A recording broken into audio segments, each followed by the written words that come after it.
Hello, I'm Ray of the Ray Code. In this video, I'll be studying the design pattern known as Abstract Factory. I'll be using C++. I use other programming languages in other videos like Java, PHP, C#, but for this video, I'll be using C++. I provide a list of reasons of why a C++ programmer would want to study this design pattern. I give you the UML that was given by the game before. I go through some code. You can play around with the code yourself. You can find my code at my GitHub site and also at my raycode.org. I provide a SWOT analysis for this pattern. I have put timestamps in the notes so you can navigate to the section that interests you most. Follow me on X, Facebook, and LinkedIn. Leave a comment, subscribe, give me a like. But most of all, tell a friend the Ray Code is awesome. Be good. Here are some reasons why studying the Abstract Factory design pattern can be beneficial for the C++ developer. Code maintenance simplifies system maintenance by isolating concrete classes and reducing dependency among objects. System scalability facilitates adding new families of products without altering existing code. Enhances scalability. Interchangeability allows for the easy swap of product families within an application, promoting flexible software environments. Consistency ensures a constant set of products by enforcing relationships and dependencies between different objects. Product variation supports the production of various product versions without complicating the client code, keeping implementation clean.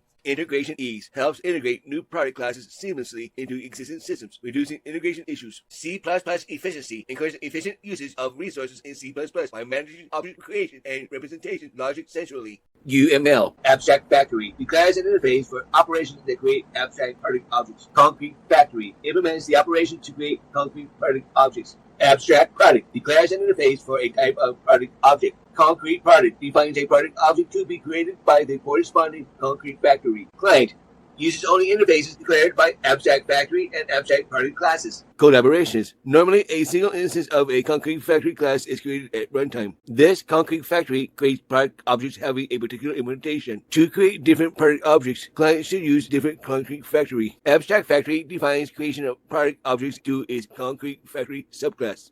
Hello, I'm Ray of the Ray Code. In this video, I'll be reviewing the Abstract Factory design pattern using C++. The Abstract Factory design pattern is a creational design pattern. Each class will be placed in its own file and created in order that avoids dependency issues.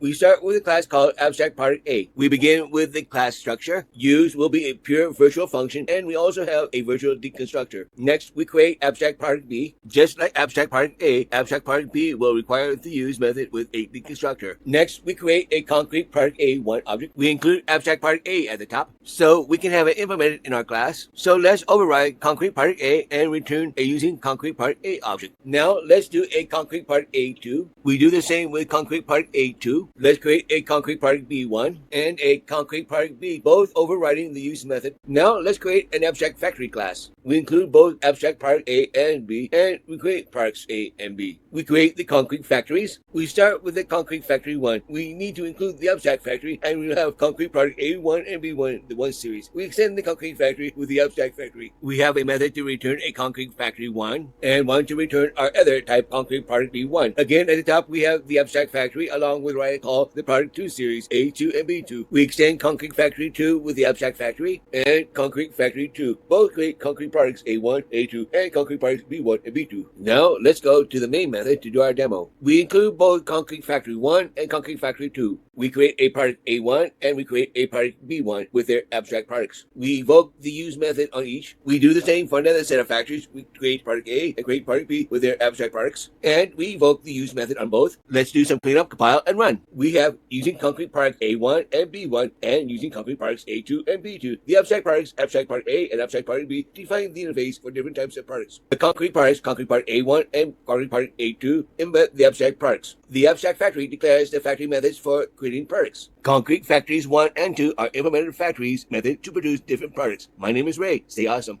This is a SWOT analysis of the Abstract Factory design pattern using C++. S strings. Abstraction. The Abstract Factory pattern provides a high level of abstraction. It decouples the client code from the concrete classes it needs to instantiate, promoting loose coupling and flexibility. Consistency. Features that related objects are created together, maintaining consistency across the product families. Scalability. It is easy to introduce new variants of products without changing the client code, making the system scalable and adaptable to future requirements. Flexibility. Supports switching between different families of products easily, enabling a flexible and extensible optimal architecture. W. Weaknesses. Complexity. The pattern introduces additional complexity in the code base. Implementing an abstract factory requires creating multiple interfaces and code classes, which can increase the code's complexity. Maintenance. The number of classes and interfaces can grow significantly, making the system harder to maintain and understand. Learning curve. Developers need to have a good understanding of the pattern to implement and maintain it correctly, which can be challenging for those new to design patterns in C++. O. Opportunities. Modern C++ features. Utilizing modern C++ features like smart pointers, types, traits, and templates can enhance the implementation of the abstract factory pattern, making it more efficiently and easier to use. Cross-platform development. The pattern can be beneficial in cross-platform development, allowing different product families to create for different platforms with minimal code changes. Integration with other patterns. Abstract factory can be integrated with other design patterns such as singleton, builder, and prototype to solve more complex design problems and create more robust systems. T. Threats. Over-engineering. There's a risk of over-engineering, especially for simple systems where the benefits of abstract factory pattern do not justify its complexity. Performance overhead. The pattern might introduce some performance overhead due to its extra layers of abstraction, which can be a concern in performance-critical applications. Misuse. Incorrect use or misunderstanding of the pattern can lead to rigid and convoluted code base, negating the benefits and making the system harder to work with. That was my video. I plan to create these videos each week. Follow me on Facebook, X, and LinkedIn. Check out theraycode.org and .com. Leave a comment, subscribe, and like. Be good. The Ray Code is awesome.